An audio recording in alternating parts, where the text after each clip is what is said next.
히브리서 12장 2절 말씀입니다. 히브리서 12장 2절 말씀 다 같이 읽습니다. 믿음의 주여 또 온전케 하시는 이인 예수를 바라보자.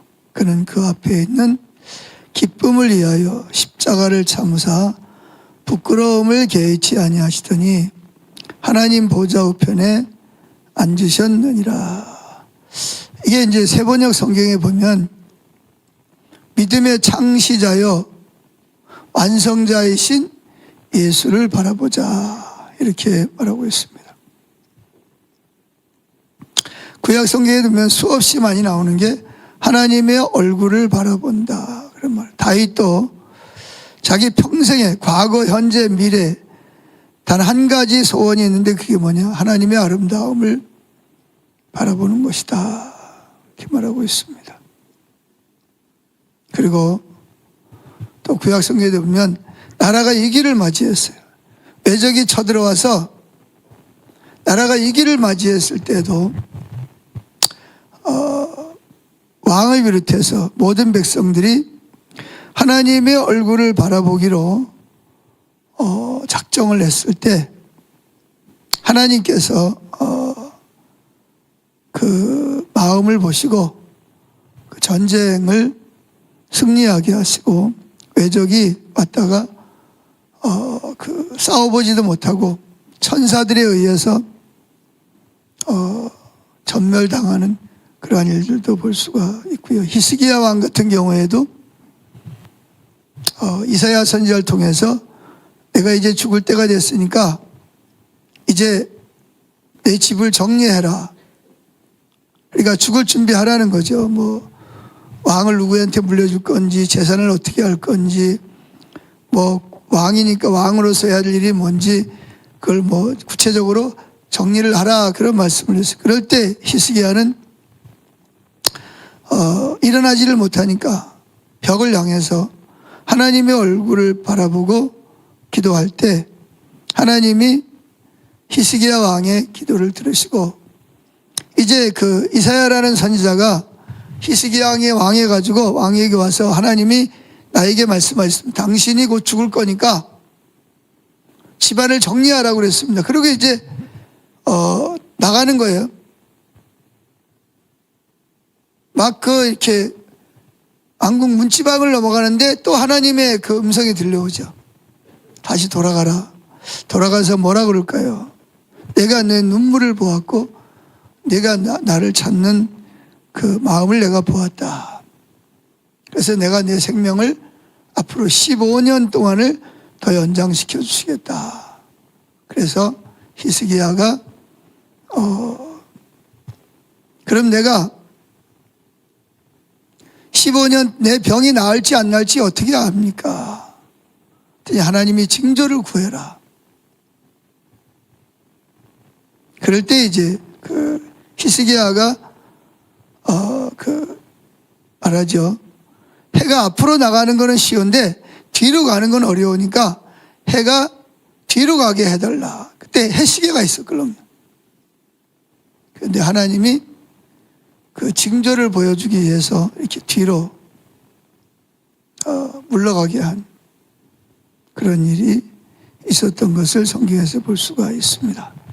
그래서 주님을 바라보는 것이 그만큼 중요합니다. 자, 그래서 오늘 여러분에게 그 페이퍼를 나눠드렸는데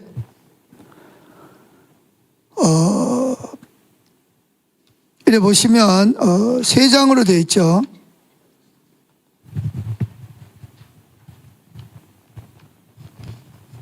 세 장으로 되어 있는데 1번 체크리스트 작성하기, 2번 마음 열기, 3번 영성일기 샘플 읽기, 4번 주제 나눔, 5번 영성일기 실습, 6번 함께 기도하기 이렇게 나와 있습니다. 여러분들 볼펜 다 가져오셨어요? 볼펜 있어요?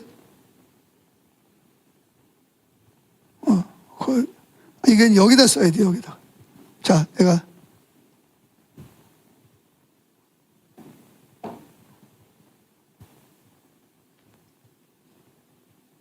자, 볼펜 없는 분들은 저 뒤에 가면 볼펜이 다 있어요. 가지다가 체크를 하셔야 됩니다. 자, 24시간 주님 바라보기인데 쉽지 않죠.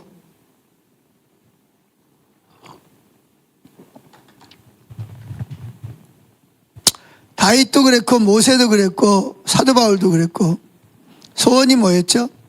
뒤에 것은 잊어버리고 앞에 있는 푯대를 향하여. 푯대가 누구예요? 예수 그리스도.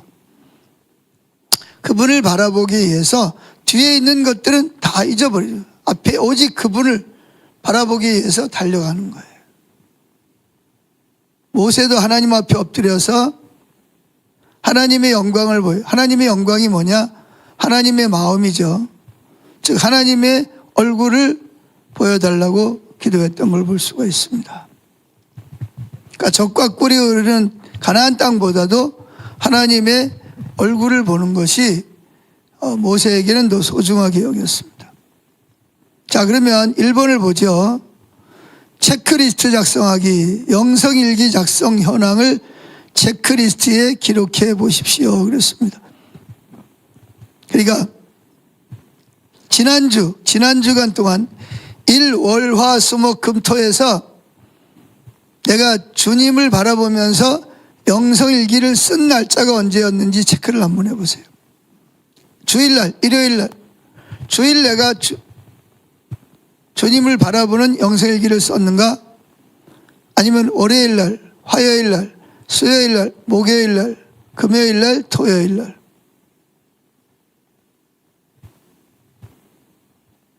저는 그 주일날은 영성일기를 못 쓴 것 같아요. 그냥 늦게까지 교회에서 있다가 가가지고 그냥 밥 먹고 바로 그냥 영성일기 써야지 그러다가 그냥 누워서 잔 것 같고, 다른 날은 거의 쓴 것 같은데 또 제가 잘못 기억할 수도 있는데. 자, 주일 썼어요 안 썼어요? 주일 영성일기 쓰신 분, 그 다음에 월요일날, 화요일날, 수요일날, 목요일날, 금요일날, 토요일날 영성일기를 쓴 그 요일에다가 체크를 하는 거야. 내가 월요일은 썼다 그러면 월요일 체크 이렇게, 화요일 썼다, 수요일 못 썼다 그러면 목요일 썼다 그러면 체크하고. 다 체크하셨어요? 두 번째 2번을 봅시다. 마음 열기. 이게 이제 주님 24시간 주님 바라보는 겁니다. 자, 혹시 여기 안 오시고 집에서 영상으로 예배를 드리시는 분들은 앞에 이 내용이 뜨니까 잘 보시기 바랍니다. 두 번째 마음 열기. 지난 한 주간 영성일기를 쓰면서 어떤 마음이 들었습니까? 영성일기를 쓰는 느낌을 나누십시오. 영성일기를 쓸 때 한 번이라도 썼는데 쓸 때 어떤 느낌이 들었는지를 쓰시기 바랍니다.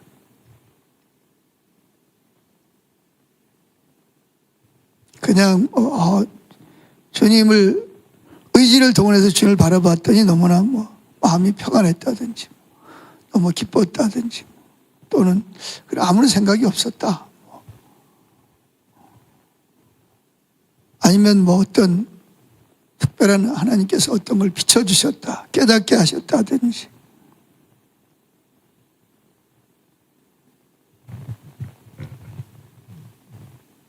안타깝게도 한 번도 못 썼다. 그런 분들은 못 쓴 느낌은 어떤지 한 번도 안 쓴 느낌은 어떤지 한번 적어보세요. 하나님 앞에서.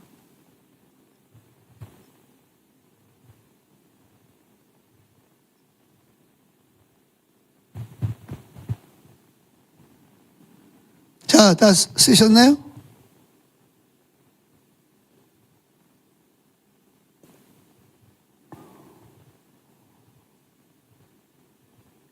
자, 세 번째, 영성일기 샘플 읽기. 프랭크 르박 선교사님의 일기와 성도는 제가 여기다 오늘 안 썼어요. 자, 프랭크 르박 선교사님이 그 영성일기를 쓴 내용이 주제가 뭐냐면 아직 발견되지 않는 미지의 영적 세계. 그러니까 눈으로 보이지 않고 손으로 만지켜지지 않지만 분명히 있는 미지의 세계. 이건 상상의 세계가 아니라 실제잖아, 그죠? 실제인데 가보지 않는 세계를, 미지의 세계를 여기서. 자, 한번 같이 읽어볼까요? 읽어보겠습니다. 보이지 않는 손이 내 손을 붙들고 있으며 또 다른 한 손은 앞을 가리켜서 앞길을 예비합니다. 이 느낌이 날마다 커지고 있습니다. 여러분 위에 영상에 있으면서 느낌을 적었지, 그죠? 이분들이 이건 느낌을 말하는 겁니다. 느낌이 날마다 커지고 있습니다. 그렇다고 이 기회를 놓치지 않으려고 긴장할 필요는 없습니다. 마치 파도가 해변으로 계속 밀려오듯이 기회가 거듭거듭 찾아오고 그때마다 뭔가 할 것이 주어지기 때문입니다. 자, 보세요. 그러니까 어제 못 썼다고 실망할 필요 없어요. 오늘 쓰면 되니까. 그러면서 그 쓸 때 느낌이 어땠는가를 지금 이 프랭크르박 선교사님이 쓰고 있습니다. 자, 만약 읽어보죠. 만약 1914년에 안수를 받은 목사가 여태까지 매 시간, 매 순간 단순히 복종하는 것 이상의 어떤 것, 그것을 뭐라고 불러야 할지 모르겠습니다만 를 체험하는 기쁨을 갖지 못했다면 부끄러워해야 마땅할 것입니다. 그러니까 프랭크르박 목사님이 목사 안수를 그 1914년에 받았는데 이때 일기를 쓸 때가 언제냐면 1930년입니다.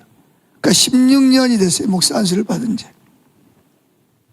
그런데 매 시간, 매 순간 단순히 복종하는 것 이상 어떤 주님을 바라보면서 주님과 친밀한 교제를 나누는 그 체험을, 기쁨을 갖지 못했다면 부끄러워해야 마땅할 것이다. 그런 얘기입니다. 자, 계속 있습니다. 프랭크르박 선교사님의 이야기입니다. 나는 전에 그것을 체험한 적이 있습니다. 하나님께 귀를 기울이는 것 이상의 것을 말입니다. 나는 그것을 경험하려고 노력했습니다. 그러나 내가 지금 체험하고 있는 것을 여러분이나 나 자신에게 설명할 수 있는 적절한 말을 찾을 수가 없습니다. 왜냐하면 미지의 세계를 경험한 거기 때문에. 그것은 의지적인 행동입니다. 나는 내 마음을 하나님을 향해 활짝 열어야만 합니다. 의식적으로 민감함을 유지하면서 귀를 기울이며 기다립니다. 주의를 집중시킵니다. 때로는 이른 아침에 오랫동안 그렇게 합니다. 하나님께 내 마음이 고정될 때까지 침대에서 나오지 않기로 결심합니다. 또한 그러한 마음을 계속 유지하기로 결단합니다. 왜냐하면 내 곁에 있는 다른 사람들의 말과 생각이 끊임없이 나를 이리저리 끌어당기려 하는 것을 느끼기 때문입니다. 하지만 최근에 나는 대부분 이 목적을 오랫동안 잊어버리지 않고 금방 돌아오곤 했습니다. 얼마 지나면 이것이 자연스럽게 습관이 될 것이고 애써서 노력하는 느낌은 점차 줄어들 것입니다. 여기 보면 이분이 결단을 했다. 의지를 동원했다. 결단을 했다는 말을 여러 번 사용합니다. 그러니까 주의를 집중시키기 위해서 결단을 하고 의지적인 행동을 했다. 그런 이야기가 많이 나옵니다. 그러니까 주님을 바라보는 것이 이게 하루아침에 금방 되어지는 게 아니라 이 말대로 의지를 결단을 해도 조금 있다 보면 이 사람 저 사람 이야기 듣다 보면 또 뭐 연속곡 소리 듣면 또 뭐 일하다 보면 금방 마음이 그 사람들이 내 마음을 이렇게 좌지우지하게 만든다는 거죠. 주님이 내 마음을 이끌어가는 게 아니라 주변에 있는 사람들의 말이 환경이 내 마음을 빼앗아가서 내 마음을 이리저리 자기들 마음대로 움직이게 있다는 거죠.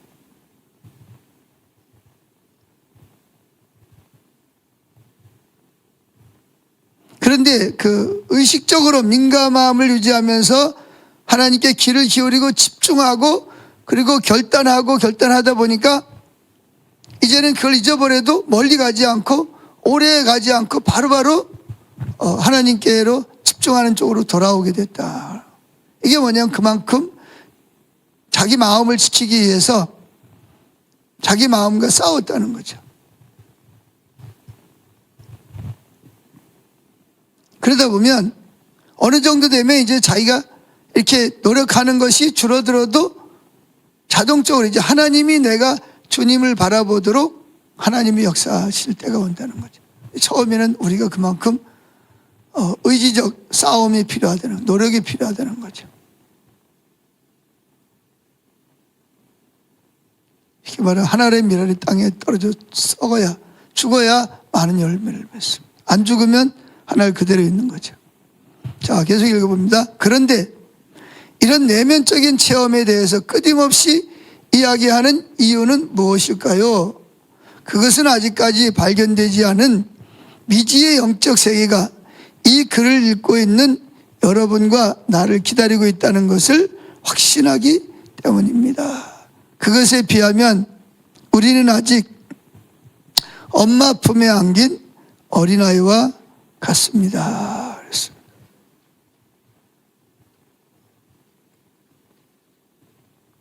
네. 여기 있습니다. 주변 사람들이 나를 대하는 태도가 달라지고 있습니다.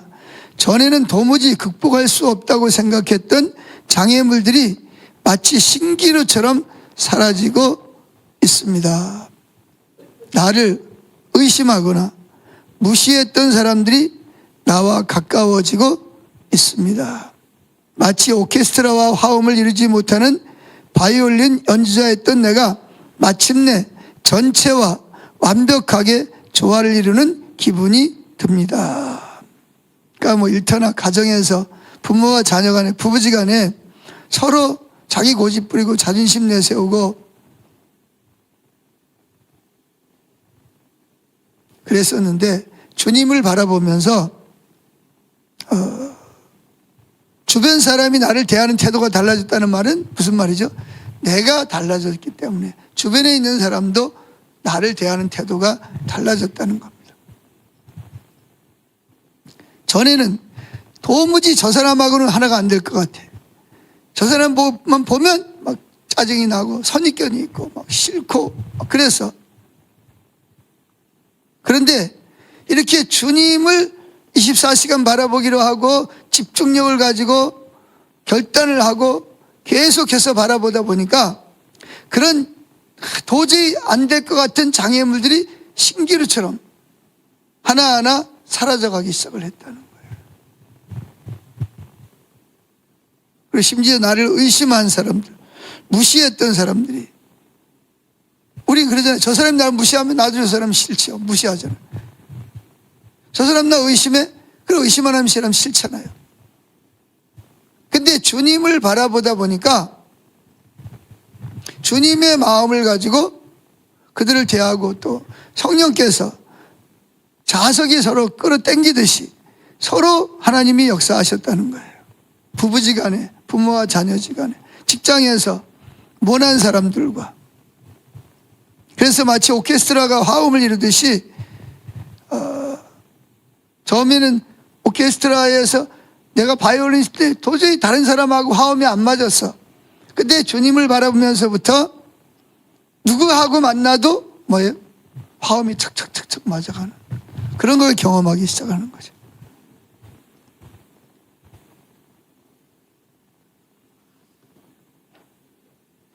그러니까 우리 삶의 인격에 놀라운 변화가 일어나는. 자, 그 다음에 없습니다.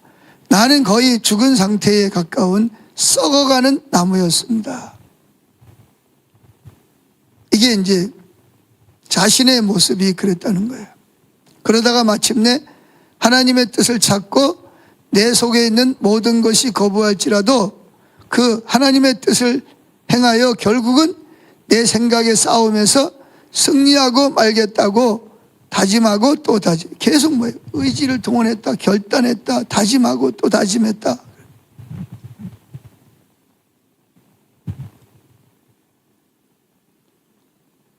마침내 영혼의 깊은 샘이 터지며 힘이 솟아나는 것 같았습니다. 아직까지 단 하루도 성공하지는 24시간 탁 주님을 바라면서 그렇게 하지는 못했지만 언젠가는 성공에 가까워질 것입니다. 나는 매일 새로운 발견으로 인하여 기뻐하고 흥분하고 있습니다. 여러분, 다윗이 그 바쁘고 할 일 많고 전쟁도 해야 되고 재판도 해야 되고 나라도 돌봐야 되고 회의도 해야 되고 얼마나 할 일이 많은 사람인데 그가 평생에 단 한 가지 소원이 하나님의 아름다움을 바라보는 거라 그랬겠어요. 나 다른 사람들은 미친놈이지. 정신 나간 놈이에요.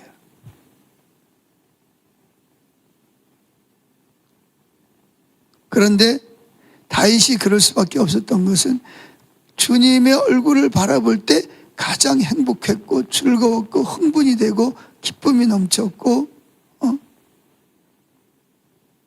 그분과의 관계에서 골리앗을 물리치고 블레셋 군대 전쟁에서 놀라운 승리를 거두고 가는 전쟁마다 승리하게 하시고 열매가 맺히고 놀라운 승리가 함께 했다는 거예요. 안 될 것 같은 것들이 되고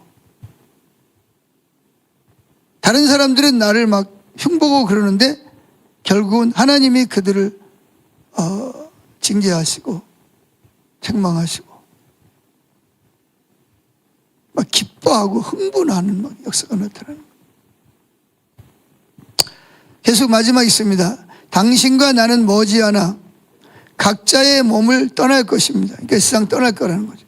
돈도 세상 떠나면 어떻게 돈이 있어 무슨 소용이 있어요. 그런 생각이 들더라고요.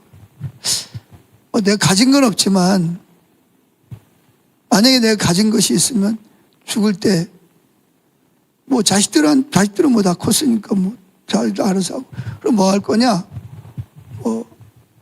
학교 같은데 하나님의 일에 이렇게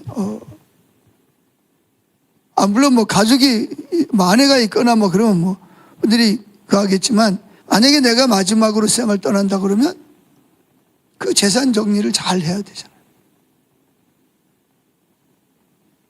그거 뭐 가져갈 것도 아닌데 꼭 뭘 하라는 게 아니라 내가 이 돈을 이 재산을 어떻게 하기를 하나님이 원하시는지 그분의 인도를 따라서 그러면 여러분들의 뭐예요?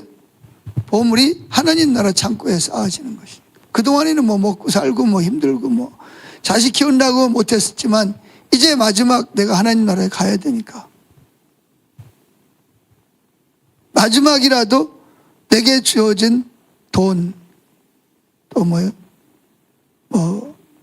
재능 내가 하나님께 드릴 수 있는 하나님이 원하는 대로 순종할 수 있는 것이 있다면 그것도 해야 되겠죠. 그래서 돈도 칭찬도 가난도 박해도 세월이 가면 다 잊혀질 것들입니다. 그러나 지속적으로 복종하고 집중하는 마음에 찾아온 이 영은 영원한 생명입니다. 그러나 다른 건 다 떠나지만 지속적으로 내가 복종하고 집중하는 마음에 찾아온 이 영, 하나님의 성령은 영원한 거죠. 영원한.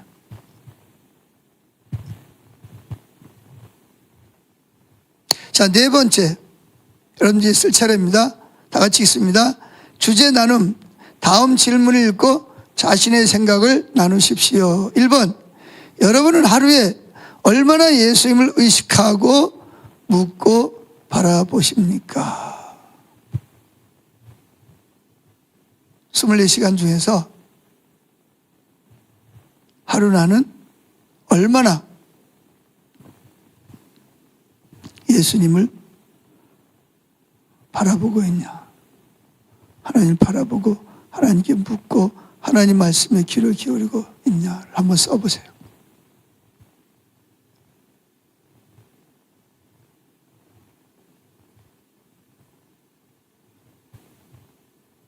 자, 쓰셨나요? 지금도 주님을 바라보셔야 됩니다.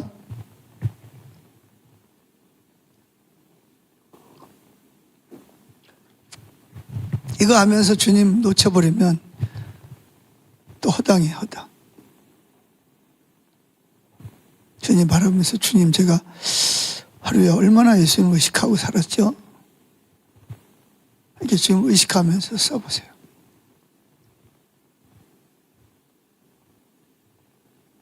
두 번째, 여러분이 주님과 친밀한 교제를 위해 노력하는 것이 있다면 무엇입니까? 내가 주님과 친밀한 교제를 위해서 노력하는 것이 있다면 어떤 것이 있냐는 거죠.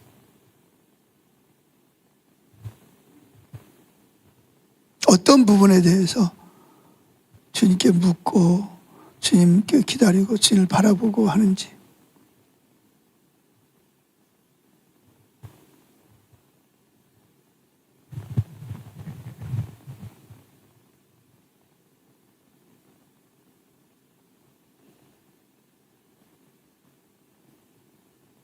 다 쓰셨나요? 자, 그럼 다섯 번째, 영성일기 실습입니다. 실습. 자, 실습 가이드를 따라 영성일기를 써보십시오. 그랬습니다. 지난번에 우리 오경옥 집사님이 했던 내용입니다. 자, 1번. 어제 아침에 일어날 때 예수님 생각을 했습니까? 했다? 못했다? 2번. 주님을 찾는 기도 시간에 생각났던 것이 무엇입니까? 그러니까 하나님이 생각나게 하셨던 것이 무엇입니까? 아무것도 없다 그러면 그냥 없다 그래도, 뭐가 있다 그러면 있었다고 그러세요.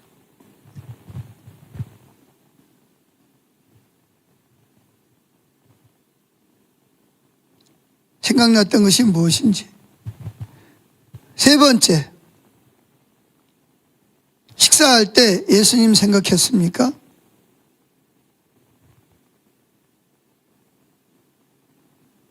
할 때도 있었고 못할 때도 있었다. 아니면 전혀 생각 못했다. 늘 생각했다.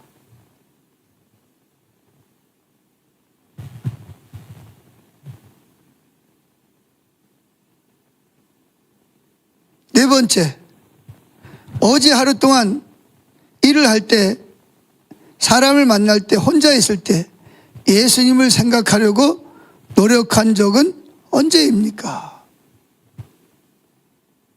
뭐 일을 할 때라든지 사람을 만날 때, 혼자 있을 때, 밥을 먹으면서 또 뭐 운동하면서 예수님을 생각하려고 노력한 적은 언제였냐? 뭐 점심때, 일하면서, 운동하면서, 기도하면서, 뭐 찬양하면서.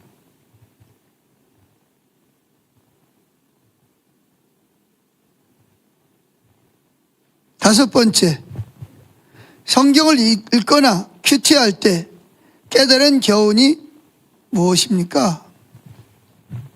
성경을 읽는데 또는 성경을 묵상하는데 그 말씀을 통해서 하나님 뭔가 깨닫게 하셨던 부분이 뭐였냐는 거죠.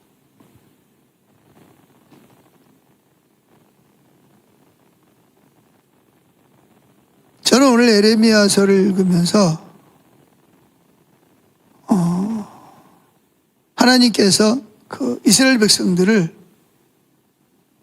그렇게 책망하시면서도 그들이 돌아오기를 그렇게 간절히 사모하고 돌아오기만 하면 그들을 용서하시고 회복하시려고 하는 그 하나님의 간절한 그 열망을 오늘 아침에 에레미야서를 생각나게 하셨어요. 자, 여섯 번째, 노력하지 않았는데도 예수님이 저절로 생각난 적은 언제입니까? 예수님 생각하려고 노력하지 않았는데도 그냥 저절로 예수님 생각이 났다. 그런 때가 언제였냐? 전혀 없었다? 아니면 언제 그런 일이 있었다?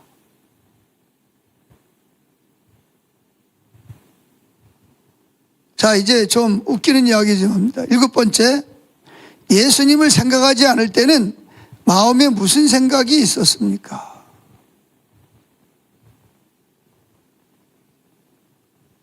내가 좋아하는 스포츠를 생각했다든지, 사업을 생각했다든지, 자녀를 생각했다든지, 미래를 걱정했다든지.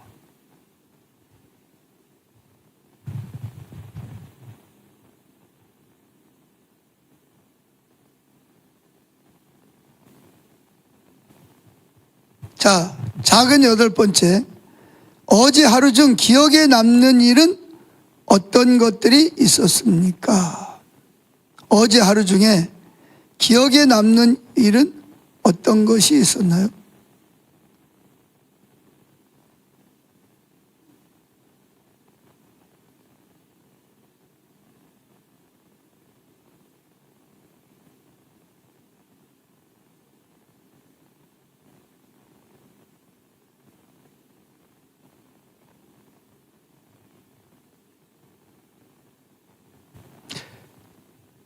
자, 크게 6번째입니다. 다 썼죠? 함께 기도하기, 기도 제목을 나누고 함께 기도하십시오. 그랬습니다. 작은 1번, 기억에 남는 일들 중에 주님이 주시는 메시지는 무엇인 것 같습니까? 기억에 남는 일 중에 주님이 나에게 뭔가 이렇게 말씀하시는 메시지가 있었다. 이렇게 구체적으로 뭐라고 말하진 않지만 하나님이 뭔가 내게 말씀하시는 것 같은 느낌을 들었다. 그게 뭐냐는 거죠.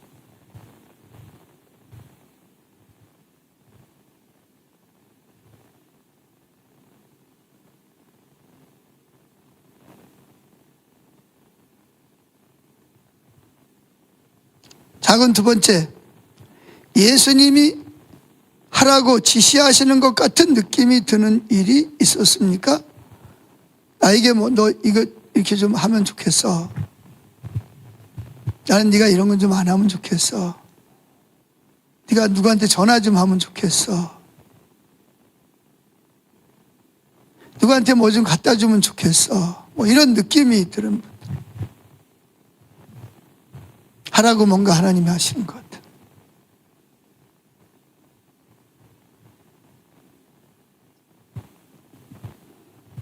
작은 3번째, 예수님이 주신 그 느낌, 뭔가를 하라고 할 때, 하지 말라고 할 때 주신 마음에 순종해 보셨습니까?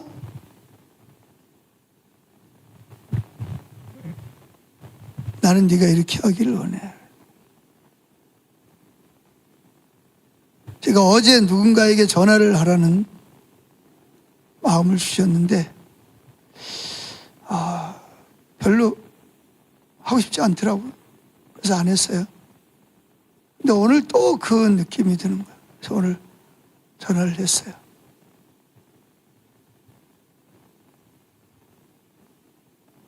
전화를 하고 나니까 참 순종하길 잘했다. 그쪽에서도 며칠 전부터 나를 계속 내가 생각이 났대. 전화해야지 그랬는데 목사님 먼저 전화를 하셨다고. 순종하면 수지를 맞죠. 작은 4번째, 예수님을 24시간 바라보는 가운데 깨어있는 자로 살게 해달라고 기도하세요. 기도해야 됩니다, 여러분. 우리는 죽었다 깨어나도 주님 바라보는 거 안 돼요. 만약에 된다, 그건 하나님의 성령님의 은혜입니다. 자, 다 쓰셨어요?